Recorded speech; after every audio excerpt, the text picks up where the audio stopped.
ఇప్పుడే న్యూస్ అసలు తెలియదు ఇదే. అలా అంత పెద్ద ఈవెంట్ చేశాక ఎవరో ఇద్దరు రిటర్న్ వెళ్ళేటప్పుడు ఎక్స్పైర్ అయ్యారని ఇప్పుడే చెప్తున్నారు. ఈ న్యూస్ నాకు తెలియదు.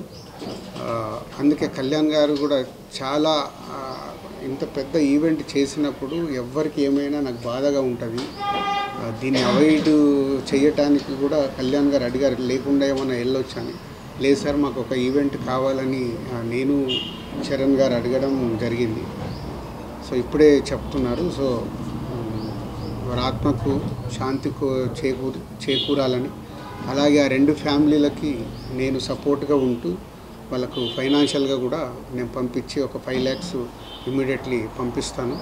సో ఇదే ఇప్పుడు ఇంత ఆనందంగా ఉందాము అన్న ఇలాంటి అన్ఎక్స్పెక్టెడ్ ఇన్సిడెంట్స్ జరగడం చాలా బాధాకరం.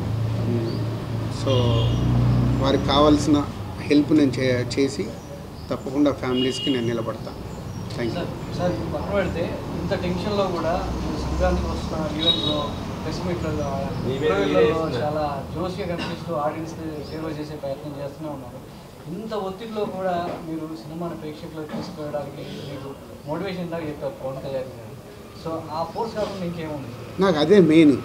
అంటే మనకు ఎలా ఉంటుంది, మార్నింగ్ లేస్తాము, రాత్రి పడుకునే వరకు ప్రతి ఒక్కరి లైఫ్లో ఒక ఎనర్జీ కావాలి.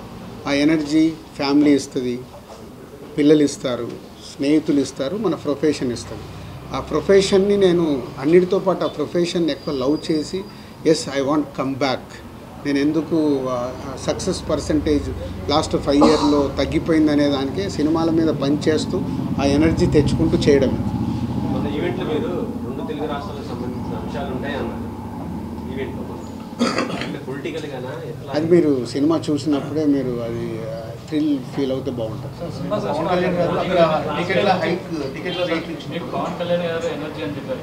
ఆయన స్టేజ్ మీద ఆయన పార్టీకి మీరు ఎనర్జీ అని చెప్పారు. అందరంగా పనిచేశారు అంటే అది నాకు తెలియదు. ఇప్పుడు కళ్యాణ్ గారు మొన్న అలా చెప్పే వరకు కూడా నాకు తెలియదు. ఆ రోజు నేను వకీల్ సాబ్ సినిమా చేద్దామని అప్రోచ్ అవ్వడం, ఇలాంటి సినిమా కంబ్యాక్ చేయడం కరెక్టా కాదా అని కళ్యాణ్ గారికి డిస్కషన్. ఆ టైంలో నా పాయింట్ ఆఫ్ వ్యూలో అంటే ఈ సినిమా చేయడం వల్ల మీరు రేపు థియేటర్ నుంచి మీరు ఇప్పుడు పొలిటికల్గా కూడా ఇన్వాల్వ్ అయినారు అని డిస్కస్ చేసిన తర్వాత, మరి ఇలాంటి సినిమాకు ఎకానమిక్స్ ఎలా ఉంటాయి, డబ్బు గురించి తర్వాత ఆలోచిద్దాం సార్, ఈ సినిమా వెళ్ళాలి, ఈ సినిమా రీచ్ అవుద్దని నమ్ముతున్నాను, డైరెక్టర్ కూడా నమ్ముతున్నాడు. బట్ చాలామందికి ఇదేదో రీమేక్, మేము అలా చూడట్లేదు. రీమేక్ సోల్ తీసుకున్న పవన్ కళ్యాణ్ గారి ద్వారా ఎలా చూపించాలి ఈ సినిమాని చూపిస్తామని ఆ రోజు కన్విన్స్ చేశాను. ఆయన నమ్మారు. దాని తర్వాత ఏదో ఫైనాన్షియల్గా మాట్లాడుకున్న తర్వాత ఓకే సార్ అని నేను వచ్చేసాను. నిన్న కళ్యాణ్ గారు అలా చెప్పే వరకు కూడా నాకు తెలియదు. ఆ రోజు ఆ సినిమా చేయడం వల్ల అది జనసేన పార్టీకి ఇంధనమైందని నాకు తెలియదు.